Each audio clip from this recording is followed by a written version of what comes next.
Hello guys, so sa video ko ito, of course, ang vlog ko na ito is all about yung mga yung nilaro ko yung 1990s na mga games.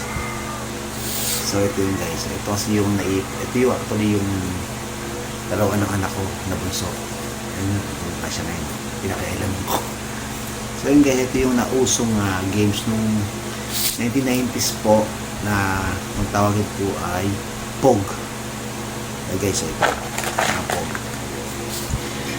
Kung hindi nyo po alam, ang POG na to, nauso po ito no way back 1990s po.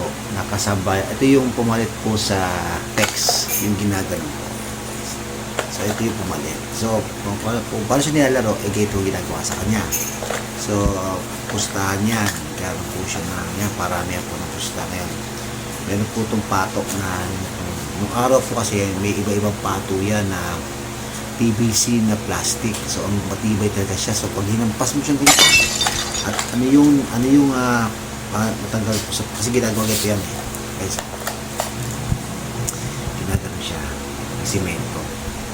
So nakaganan yan. Nakatay ng simento. Tapos yung pato, pag ako din nakanapap, ibabatugan yung pato din sa ibabaw. Kung ano yung umalas, yun yung sa akin. Yun yung panalo ko. So yun guys. At isa pang paano siya nilalaro ay yung parang ginagawa siyang text. Ginagawa siya yung pinapalipas ng tanong. So paramihan niya ng ano. So ito yung parang sugal din ng araw ng mga bata. Pero hindi siya pera. Ito yung binibili. Ito yung nilalaban siya. Ito yung pantaya.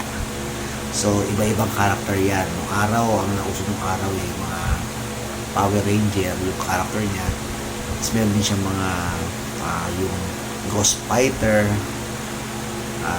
tsaka yung mga minsan may mga artista pa nga sa na animated. So ngayon ang mga nauso ngayon na makaka sa POG po ay ito, may nasingit na 70s robot si Voltes 5 guys. Ito yung Paw Patrol guys. Meron pa ito pa na Pokemon. Ayan guys, meron pa yan. Kaya ito yung mga collection po ng anak ko ito Tekken. Ayan, yung mga karakter niya. So ito po yung mga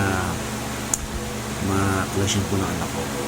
So ang ginagawa niya dito naman, ang ginagawa ngayon ng mga bata sa POG, ganun pa rin yung way system ng paglalaro niya ito. Pero yung anak ko, mayroon siya naisip na kakaiba. So yung mga karakter nito, bawa may karakter si Tekken. Ang ginagawa niya, pinaglalaban niya ngayon yung bawat karakter sa bawat action yun ang kanyang ginagawa ngayon. So yung good po sa mga ibang karakter pa, meron pa nga dito ang dami puro mostly mga Pokemon na yung ngayon mga kanyang mga collection. Spider-Man din. So kung ano yung nauso na karakter niya yung millennial age is siyempre yun yung malabas sa mga POG ngayon. Pero nung araw talagang malupitan ang tayaan ito guys. So ito yung dami. Pero ko naman magaling dito sa kasi may pagkabandaya rin magulang dito tulad ng tatay. So yun guys, pinex ko lang itong natuwa lang kasi nakita yung anak ko. Ito collection ng mga POGs. Yan. So yung sa akin kasi nawala na yun. Pero matagal na yun. Bata pa ako, so ngayon wala na. So ito ngayon po yung collection ko ng anak ko. Ito yung mga POGs. So yun guys, maraming salamat po sa panonood. At sana po huwag yung kalimutan na mag-subscribe po sa aking channel, Boycrest Philosophy TV. At paki-click na rito yung notification bell para po magkaroon po kayo ng mga update po sa mga videos na papasukin po guys. So yun guys, maraming salamat and God bless po. Bye bye!